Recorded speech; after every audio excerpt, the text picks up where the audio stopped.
Good evening, everyone. I am Noor, and I am back with another exciting Read Talk. Today, we have with us someone really special. She's an author, a writing coach, and former advisor to UK government. Her name is Nicole Johnston. Thank you so much for joining us, ma'am. I'm really excited for this talk, and I welcome you on behalf of entire team of Read Pakistan. And we're really grateful that you spared your time for this noble cause. Or would you like to add something to your introduction or speak a little about it? Sure, thank you so much for having me. Assalamu alaikum. I hope I got that right. I'm so excited to be here. Thank you. I wasn't sure I would get it right. It's just such a delight to be here. This campaign is so exciting. So when I got the invite to take part, I'm really, really pleased. And I love talking about books. So yes, I'm an author. And I'm a ghostwriter, which means that when people are too busy, I can write their books for them, or I'm a writing coach. I love to show people they can write their own books, because I think people think it's a lot harder than it is. And in my misspent youth, I used to advise government ministers in Australia and the UK. And that's why we're on talking about what we're talking about today. And I loved that. I loved doing that. There was a sense that in politics and government you could change the world. So I really enjoyed that, and I'm happy to answer any questions about that. So I worked for the current Prime Minister, Boris Johnson, and I worked for a previous Prime Minister, Gordon Brown. Gordon Brown was amazing, absolutely amazing, an incredibly clever man. So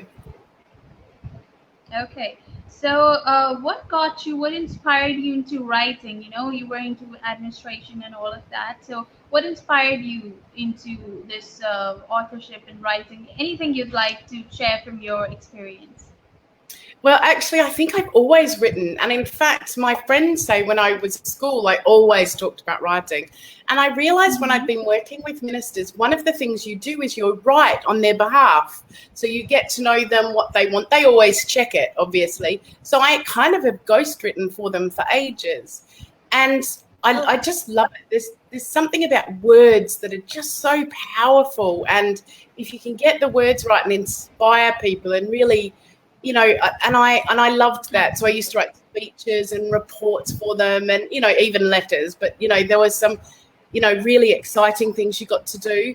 And then when I stopped doing that, I thought, what do I do now? And all of a sudden, because I had been studying, I'd done 2 degrees. I did a degree in politics and I did a degree in public policy, a master's, and I got offered a free scholarship for my PhD. And my supervisor was in Australia, and I was here working full time for the Ministry of Justice, and it was hard. And every time I sat down at the computer, Noor, all I wanted to do was write books. So eventually I gave up and just wrote books. So it feels completely different, but actually in practice it's quite similar, what I'm doing. So it's just lovely that when a person gets to do a job that one really likes, one really loves to do. So writing was your passion, and that is where you are, and you were happy about it. That's all what matters. Yes. So, I think I've been happy both. Yes. I loved government. I loved politics. I loved most of the people I worked with. I felt really, and then I get to love writing. So I think I've been really lucky. That's amazing. So we'll move towards the topic of our discussion, which is education and democracy. So in that regard, how do you feel education impacts democracy, and education on what level? It's a really interesting question, and I think there's 2 parts to it. One is formal education, and one is how we educate ourselves and how we inform ourselves. So in a democracy, there's 2 major types of democracy. One is direct democracy and one is representative. And most of us have representative, but there's a couple of countries like Switzerland. The difference is how we influence the laws. So in representative democracy, which is what the UK and Pakistan have, we vote for our government based on the set of policies that they say that they're going to produce. Whereas in direct, they vote. There's this really interesting citizens referendum where if enough people sign a proposed policy, the government needs to debate it and decide whether it's going to become law. So I think what happens is if we're expected to understand what the government's doing, we need to be informed. Otherwise, and the whole point.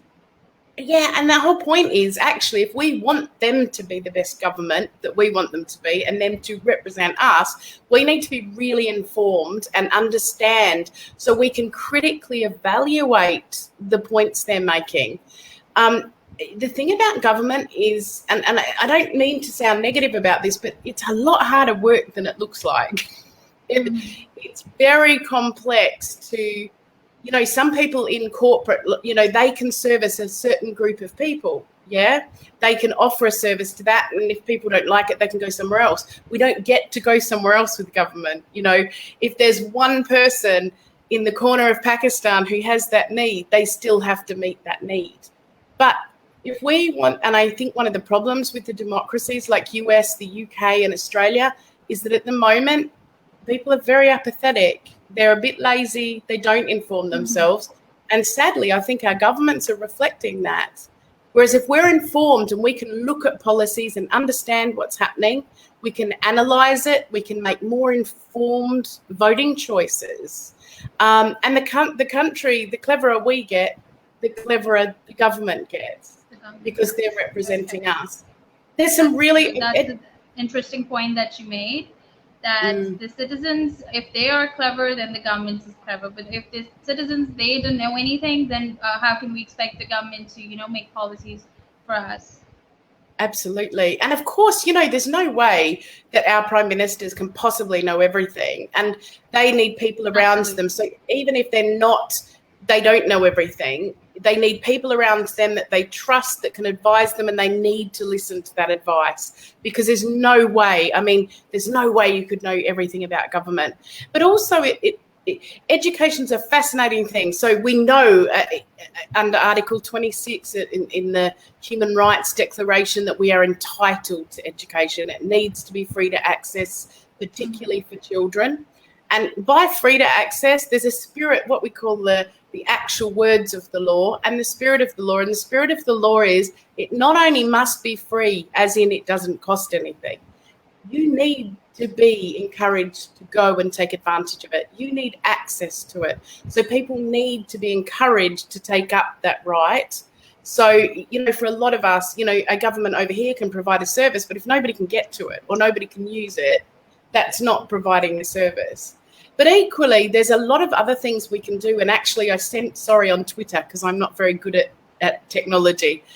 There's some free online courses for Harvard and free online books and things like that. And two of the prime ministers in Australia that were two of our greatest prime ministers, John Curtin, who saved Australia from being invaded in World War II, he only went to school till he was 14, and then he ran the country because he informed and educated himself. And Paul Keating, who was one I used to work with, he only went to school till he was 14, and yet he ran the country because he informed himself. So formal education isn't necessarily, but the thing I really felt about going to university is I would be forced to defend my opinion. If I had a position, I had to defend it. And I think we should all be able to do that. If you have an opinion, you should be able to say why it's correct. Do you know what I mean? Exactly. So what the point that you're trying to make is that it doesn't matter if you get formal education or not, but it is really important that you stay informed on what is happening around you, about the political situation of the country, of the entire world. You just have to stay informed about the world in which you are living, right? Yes. And I do think a level of formal education is really important. And I was reading some stats. Okay. So one of the statistics, I used to work for the Department of International Development. One of the statistics around HIV is every year you educate a young girl in Africa, you reduce their chances of getting HIV by 11.6%. 1% a year. So formal education is absolutely critical. I do think that. I'm just saying that if you get to a point where you no longer have access, there's so, and as I say, Harvard's doing free online courses for people.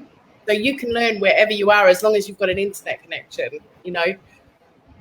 Yes, It's true, absolutely. There are a lot of possibilities in today's world, and there is like absolutely no excuse.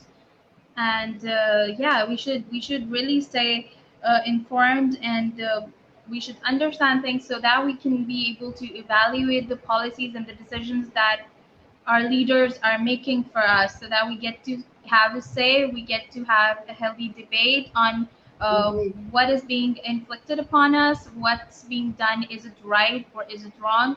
So it's like really, really necessary in that regard. Education is really important.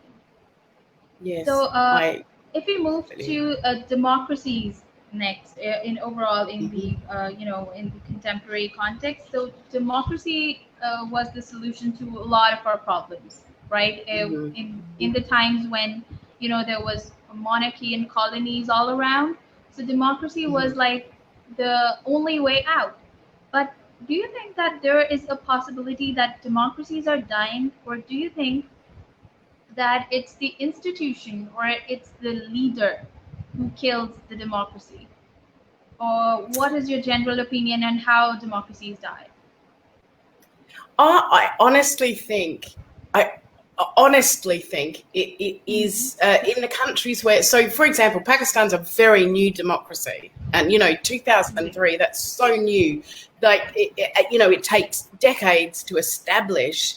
If you look at democracies like US and Australia and the UK, democracy is struggling. I mean, it really is struggling. And I think that's because we've forgotten how lucky we are to have a vote, that there are people still in this world fighting and losing their lives to have the right to have a say in their governments. And I think what we need is to say, if we value democracy, then we need to fight for it. And we need to remind governments as well, because I'm sure you can see, I mean, nobody can be missing what's happening in the world right now, that actually we need to remind governments we don't work for them. They work for us. They go to serve our people, and I think that's another problem. We've got a lot of professional politicians, whereas when I first started in politics, the people that were in politics were the people that really wanted to change the world. They were passionate and principled. And I think we've got a lot of people who like the power, but when you work in an environment, there's a difference between a boss and a leader, isn't there? The boss is someone who tells you what to do. The leader is someone who leads and understands and responds. And I think that's what we've got. I think in our country, we've got a lot of bosses who love the power, who aren't actually understanding the responsibility they have. And also, I think you need to have a really strong set of principles, a really core set of principles, because when you get to these decisions about things like coronavirus or war, you can't be deciding what your principles are now. You need to have decided them long before you got to that position. And I think we need to be better. I think it's easy for us to say our leaders are responsible for the fact it's not working.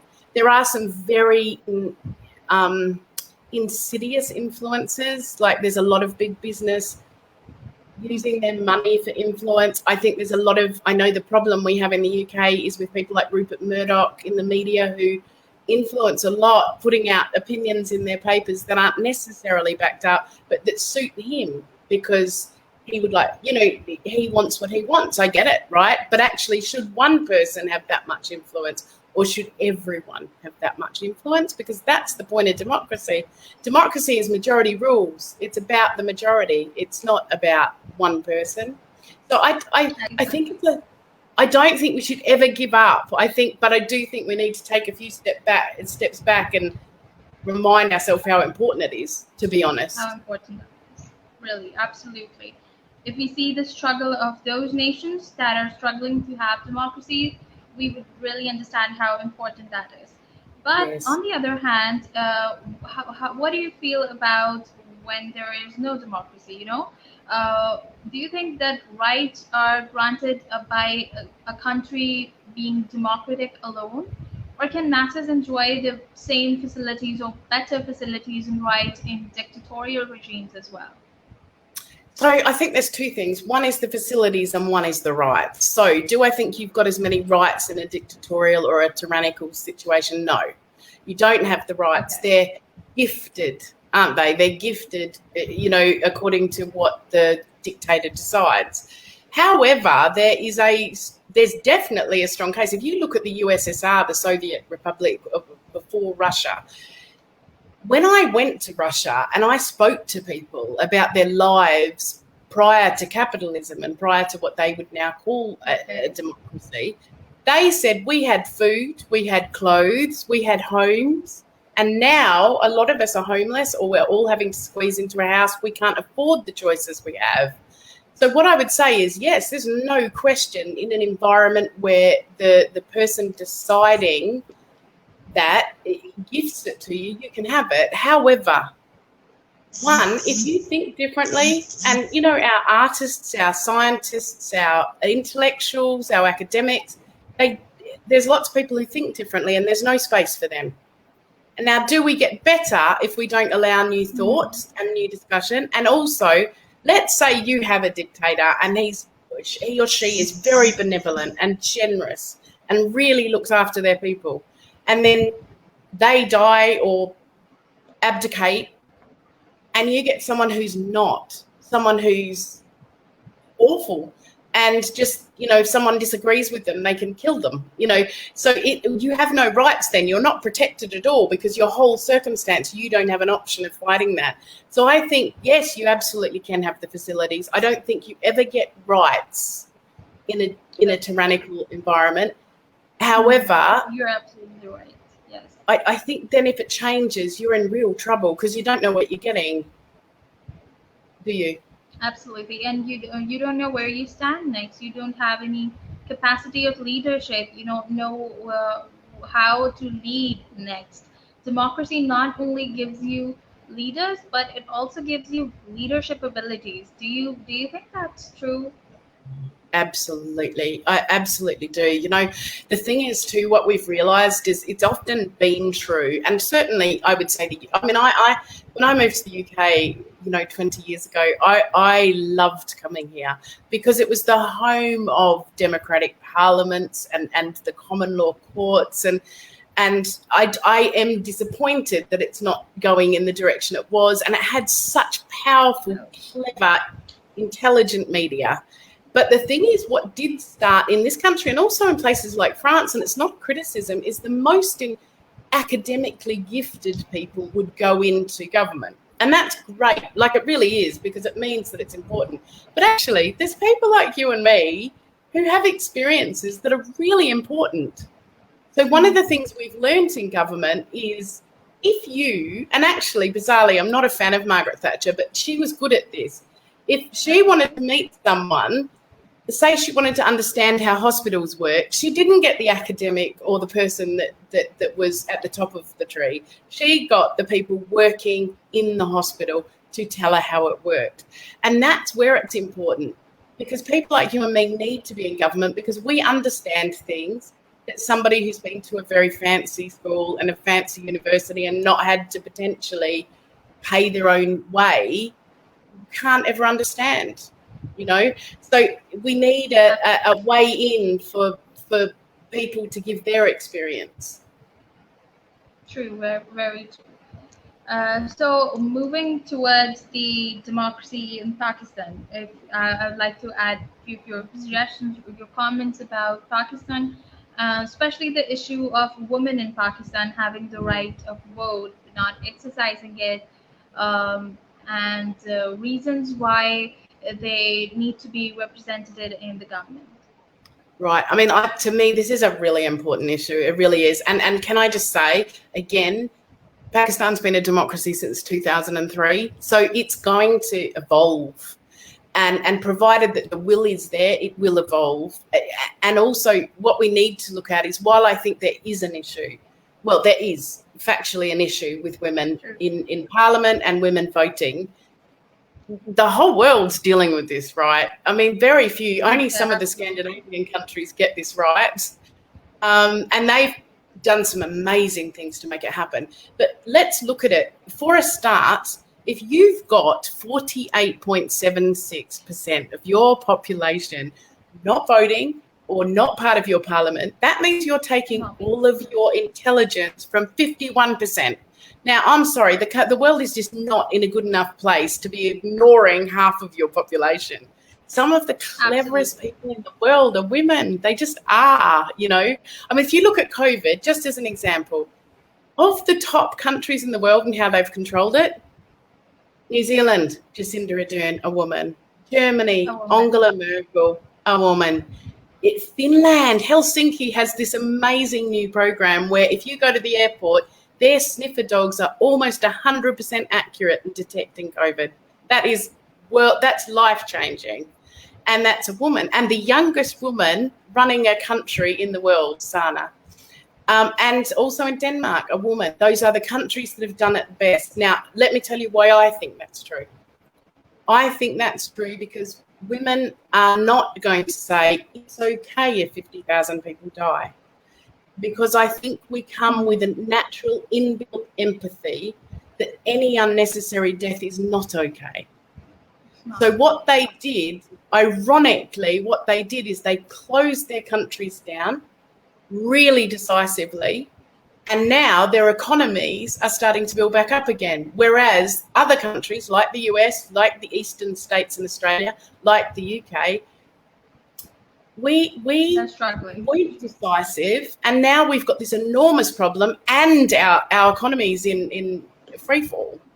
So one, I think women bring a different thing to the party. I mean, I just want to say this because often women's skills are undermined and undervalued. But what I would say to you is this: the first 7 years of a child's life is critical. They say, you show me a boy at 7 and I'll show you the man. Who is responsible for primary caring across the world? Who is educating our next generation? It's women. Now, we understand a lot of things and you know what? Some of the men in politics are absolutely brilliant. But what we need is the brilliant women to counter it as well.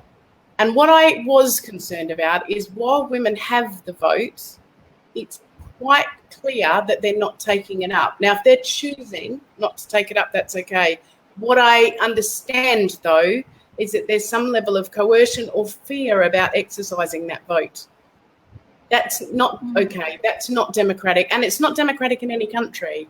So, and other people are getting it wrong too, by the way. So, you know, let me say this again, 2003, you guys this is new, you know, and I was so impressed by the Electoral Commission saying, if 10% of that vote isn't women, we're not counting the result.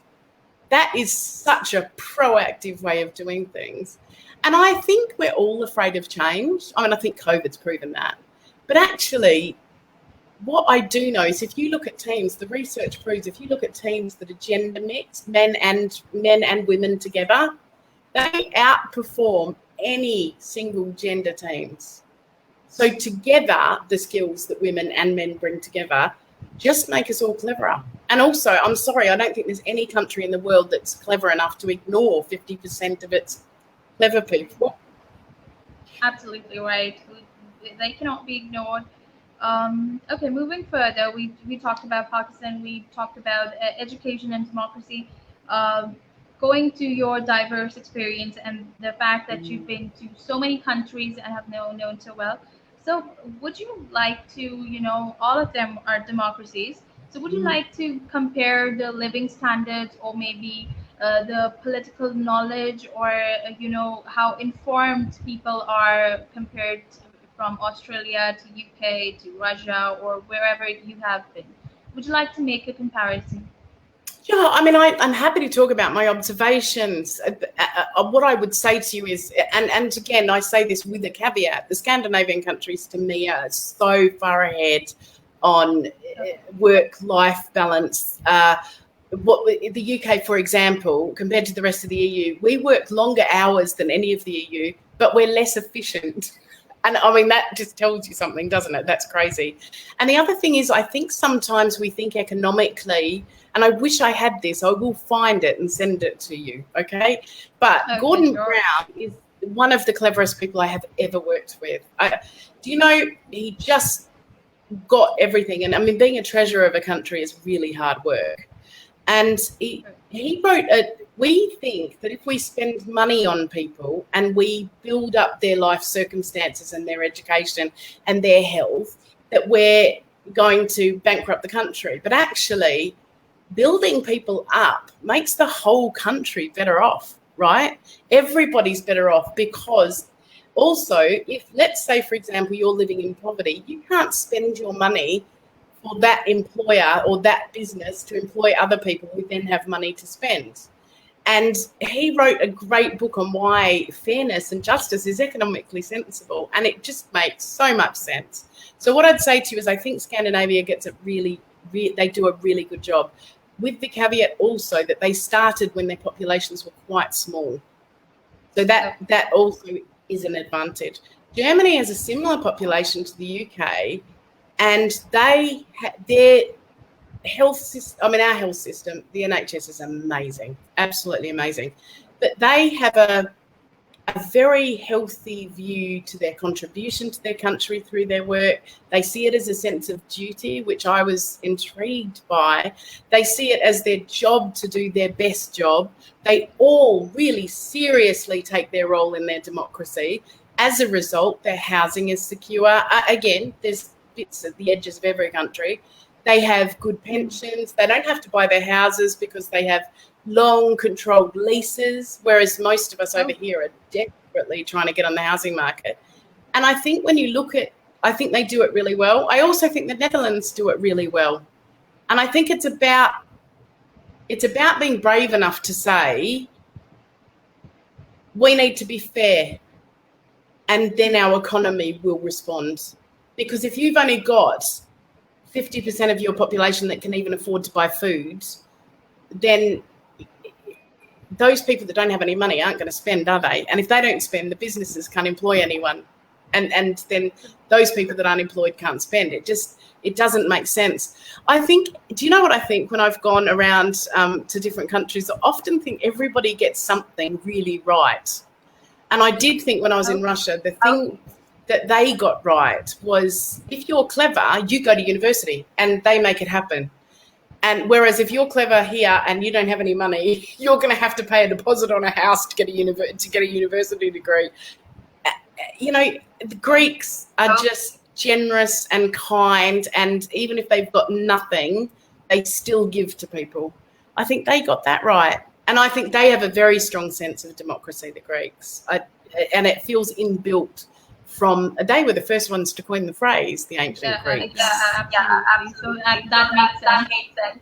Absolutely. And there's just like, also too, I'm ghostwriting a book for a guy in India, and what has surprised me, and I suspect also Pakistan is very similar, that how karma is built into the way you operate, that I do good and one day it will come back to me. And it seems ingrained, and it's such a positive belief, and doesn't seem to be imposed from a religion. It really is something you grow up with, that belief that you're doing good for others and it's coming back. And I've learned so much. Like I grew up in the Salvation Army, which is kind of a denomination of Christianity, and we believe service to people we don't know, to others, and particularly the poor, is what you do. And I've been learning about Islamic law and how they talk about doing good for the people around you, the people close to you. And I went, oh, that's really interesting. It just never occurred to me. And I think that's the thing when you travel and you see the good bits from other places. And I think we shouldn't be afraid of change, because if somebody else has done it successfully, I would love Westerners to have that inbuilt sense of karma, that peace that all will be well, even if it doesn't feel well now. It's going to turn out okay. Yeah. Oh, it's just, I mean, I think us Westerners often have this bizarre view that money will make us happy, and then they get the money and they go, oh, that didn't work, and yeah, whereas I really enjoyed learning about it. So I don't know, there's lots of really good things. I haven't yet been to Pakistan. I'd love to. I've got quite a few Pakistani friends who've just said it's the most beautiful place. Absolutely, it is. You should visit Pakistan. Meet me too when you do. I would love to. I'd absolutely love to. I think travel Okay, is a bit like so reading and write, like a bit like reading. You just learn so much. absolutely.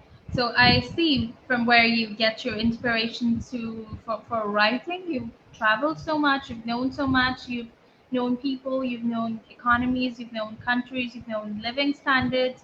So writing for you must be like really, really natural. So getting back over books and your writing abilities and I really understand that you um, love to write fiction, and you could just incorporate a lot into it.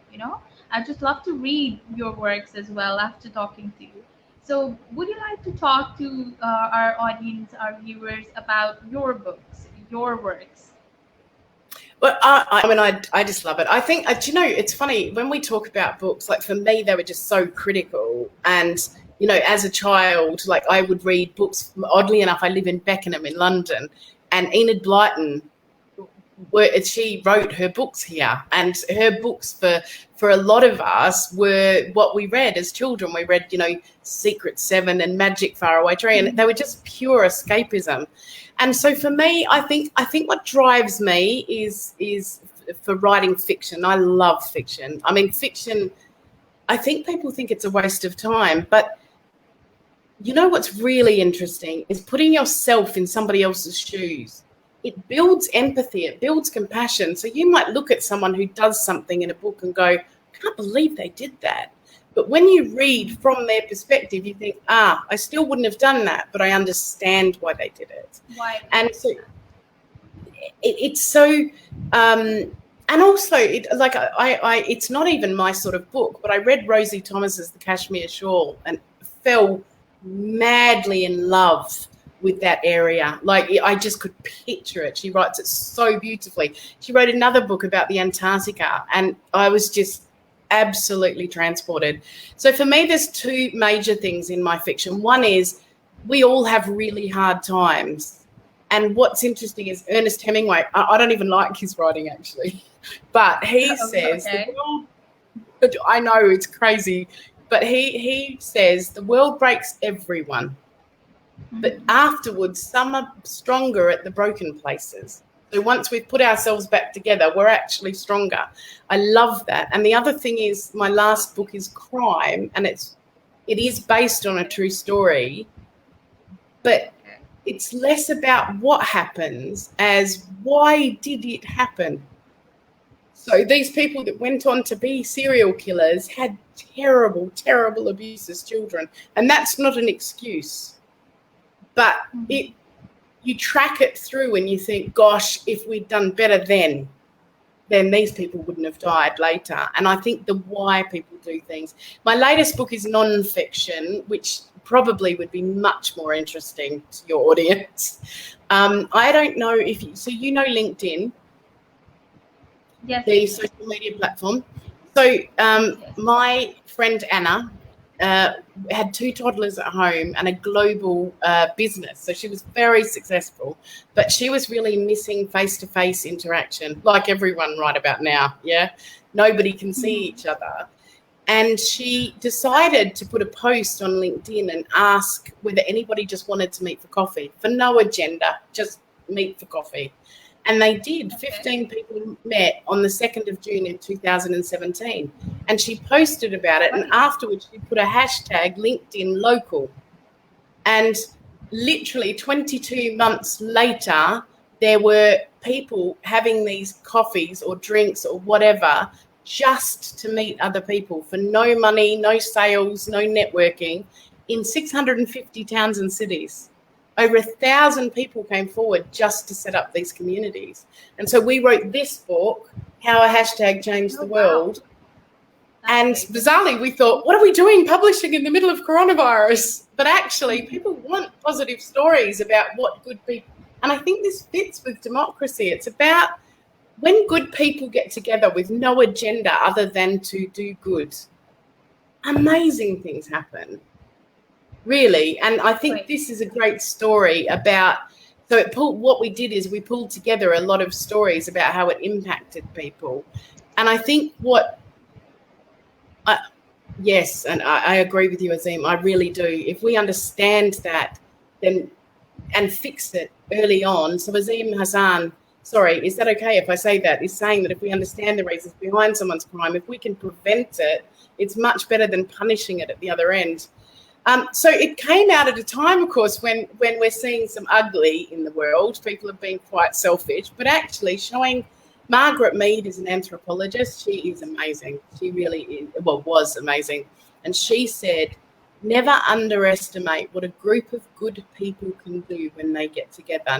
They can change the world and nothing else does. And I think that's what the book says. And so I feel quite good at there being a positive story out there when people are feeling a little bit isolated, really. You know, it goes back to when we were in caves, basically.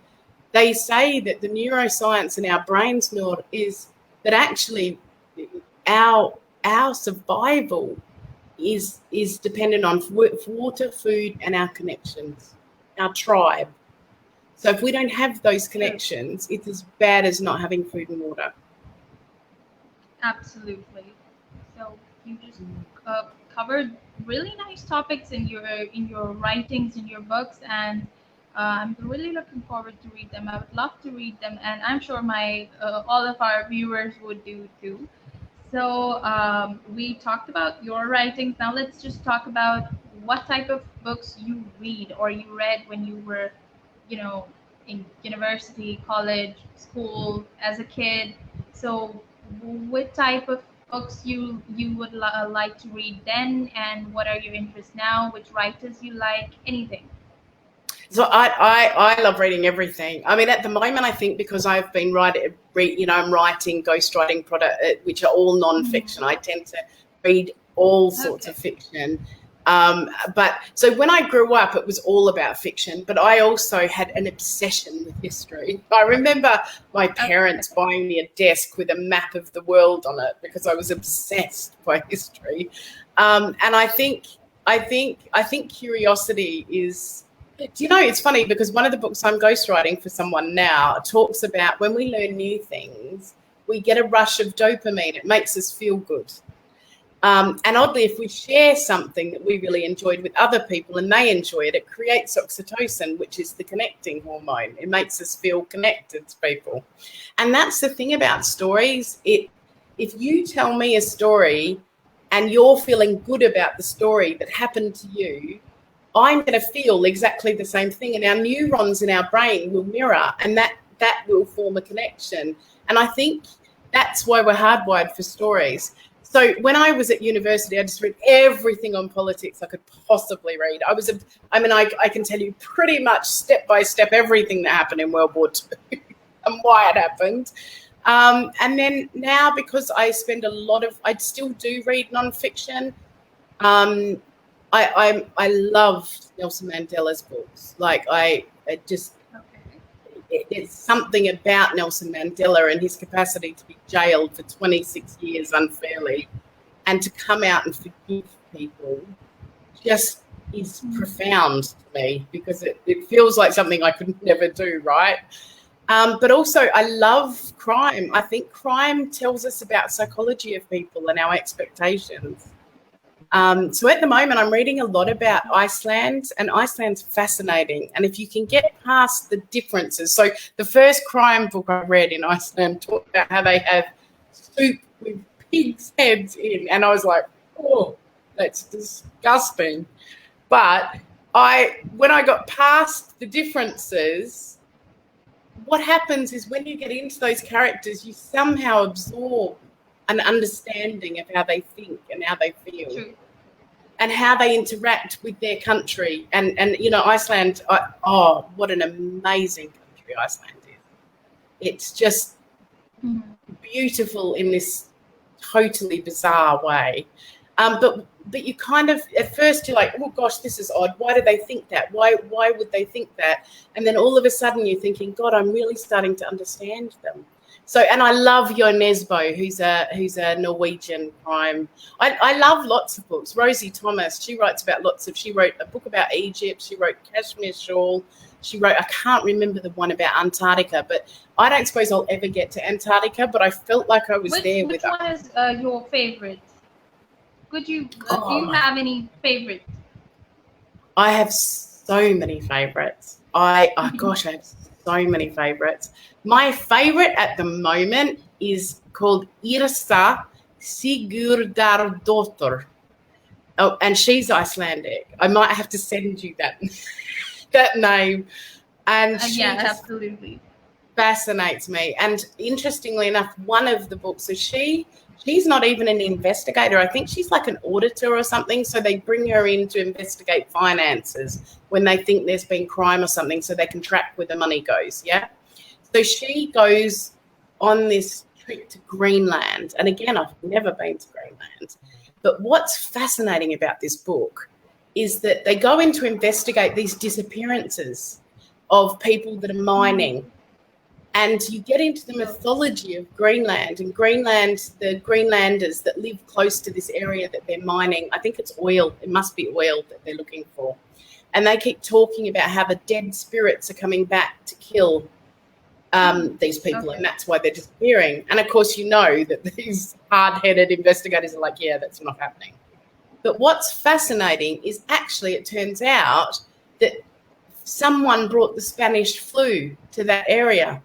So as they're digging up these bodies, and the ice has actually protected the virus. So when they thaw out, it is the dead coming back to kill the... So they were quite right, albeit in an odd way. Okay. And it was just fascinating how it all came together. And also, coronavirus was just happening, and I was like, oh, gosh. So the ice protected them. It kind of preserved their bodies. And I just think you learn so much. Like, I feel like I understand Greenland so much more, even though I've never been there. I hope I do get there. I just think there is an empathy that it builds. Like, and I was actually having a look, because I haven't read a lot of Pakistani authors, but gosh, you've got some amazing authors. You really have. Yeah. And I really want to read that, because until I can get there, that's going to give me an insight. Yeah, true. So, who do you like really, to read? Really yeah, I love fiction. I love fiction, and I like non-fiction too. When I was, in college, I just like to read a lot of, teen fiction books, teen fiction novels, that type of love stories, like All the Girls Around. So, but now my interest has changed. I'm a law student. Now I'm more into non-fiction and all of these type of books which are related to politics and history, and everything to broaden my perspective, improve my views, keep me informed, and make me understand the world better. I think that's such a good idea. And I also think when people have left being the leader and they've written a book, so what's coming out from Barack Obama will be really interesting, because he doesn't have the same restrictions on what he can say, and he can really talk about his, but I think Barack Obama's amazing, but I actually think, wouldn't it be interesting, because Michelle Obama is spectacular. I mean, she really is. And what's ironic to me is if you look at the Clintons, it's quite, well, I met someone who used to work, two people actually that used to work with Bill Clinton. And Hillary Clinton was the clever one, but because America wasn't ready for a woman president, it was Bill Clinton that had to run. And I think that's really interesting, because I think Barack Obama's amazing. I mean, gosh, we'd love to have him here. But actually, Michelle Obama could have been equally a good leader. She's so strong and so principled, and she also is... Nice suggestion you made. Yeah, gosh, it'd be... Yeah, I think if they've gone, they don't have the same restrictions on what they can say. And I just think that you get much better insight at that stage. Yeah, true. Oh, there was this book. I love this book too. I'm a fan of the Greeks. Can you see that? This is Yanis Varoufakis, and he was the finance minister in Greece. And the Greeks, again, if I had a heart place, and he wrote it for his 14-year-old daughter, who ironically lives in Australia with his ex-partner, his ex-wife, I think. And so he writes about the development of economies. And when you start reading, it's fascinating because all the things we had in abundance for free, some clever clogs actually worked out a way to make us have to pay for it. And then we had to work to get the money to pay for what we already had free. I mean, that is very clever. But he writes it, it's so, the economy can be a bit dry and it can be a bit difficult to understand, but I just think this is fascinating. I think it's a really good book.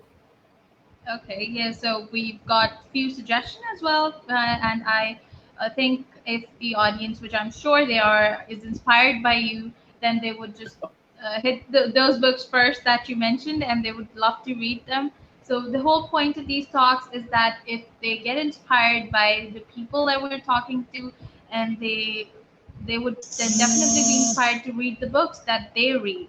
You know, when you like someone, you get inspired by someone's success, someone's way of talking, anything about them, then you want to read the same books that they do. You know, if you cannot experience everything that they did, then at least you can read the same books as they did. So the whole point of these talks is that so we could inspire people into reading, and we could, you know, make them understand there is something important about this cause, this reading, these habits, developing them, and how we can make a better world if we can promote the reading culture. So I think this was a lovely session. We talked about democracy, we talked about books, we talked about democracy in Pakistan, in almost every country that you went to.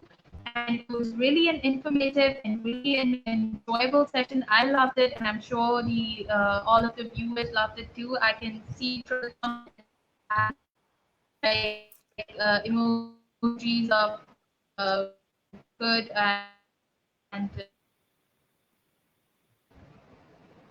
a lot of people are loving this session.